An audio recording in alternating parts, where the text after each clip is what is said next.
LeBron James stops short of best defensive ever, calls Nikola Jokic most complete he's faced. Let me ask you this.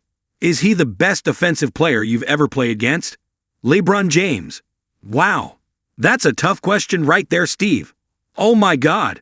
When you think about the totality of what he does, the pressure he puts on the defense, the assists, the playmaking, the initiating the offense, the threes, the mid-range, putting people in the basket. It's a lot of stuff. Steve Nash. No, it's a lot. It's a lot. LeBron James. Yeah, it's a lot. I will say this. There has not been a more dominant complete player that I've played against in terms of all the attributes you just mentioned: passing, shooting, rebounding, and the attention he demands. NBA courtside. LeBron James on how he's fitting in with Luka Doncic and the Lakers. All I care about is winning. I've done everything in my career including winning. I want to continue that, so I will very easily fit myself right on in at whatever capacity the team needs me to be in. XCOM, November 28, 2025. Dave McMenamin. Me, I'm here to give the Lakers what they've been missing for a long time. A big that can put up numbers, anchor a defense, and be a presence on both ends of the floor. Putting up numbers, that's easy. Luka and Bron already did their job. Now it's time for me to eat. DeAndre Ayton. XCOM, November 28, 2025.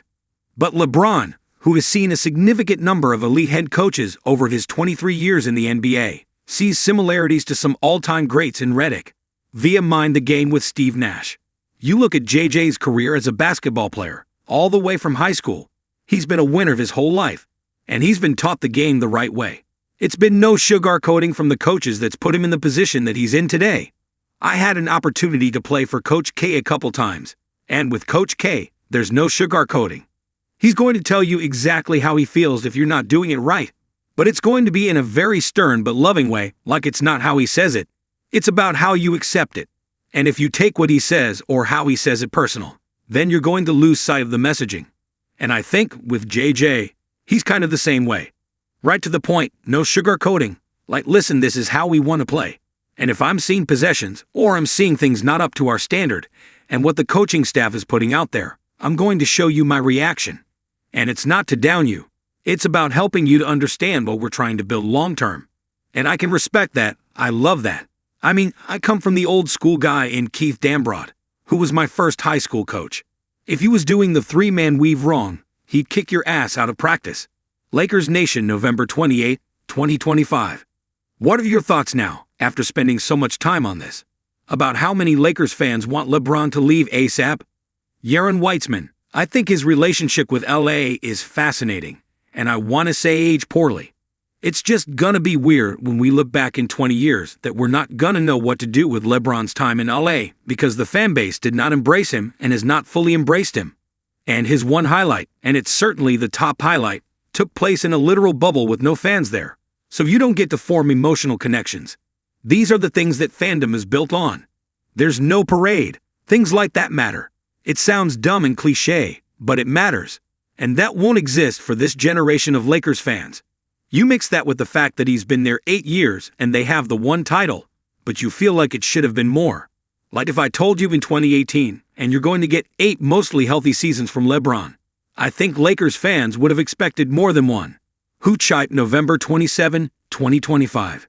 Even as a center, while the Denver Nuggets man has achieved a lot, there are those with more accolades. He doesn't have the hardware to compete with some of the truly great all-time legacies. But Van Gundy, a former NBA coach, thinks he could go all the way to the top. Well, he might be the best player in the history of the NBA, Van Gundy told Zach Lowe. Here's the thing. I understand the thought that you compare players to how well they did in the era they played in. But the evolution of athletes. We can probably say that the best 20 basketball players in history have probably played in the last 20 years. The Big Lead, November 27, 2025. Dwayne Wade. Well, here's how I'm going to start defining it, okay? It's no secret. Michael Jordan is my basketball go-8. Personally, for all the reasons he should be. But I do have a new way of answering the question when people ask me. I'm going to say Michael Jordan is the greatest player I've ever watched. He is the greatest player I've ever watched. LeBron James is the greatest player I've ever seen. YouTube, November 25, 2025. And the Lakers have 11 more back-to-backs remaining on the schedule. James' longtime friend and agent, Rich Paul of Clutch Sports, told ESPN that he hasn't discussed James' All-NBA prospects for this season. However, if it were up to Paul, James would take himself out of the running for it. "Look, at 41 years of age, I hope he is not playing back-to-backs," Paul said. "But at the same time, in order for him to make the All-NBA team and things like that, he can't miss that many more games." ESPN November 25, 2025.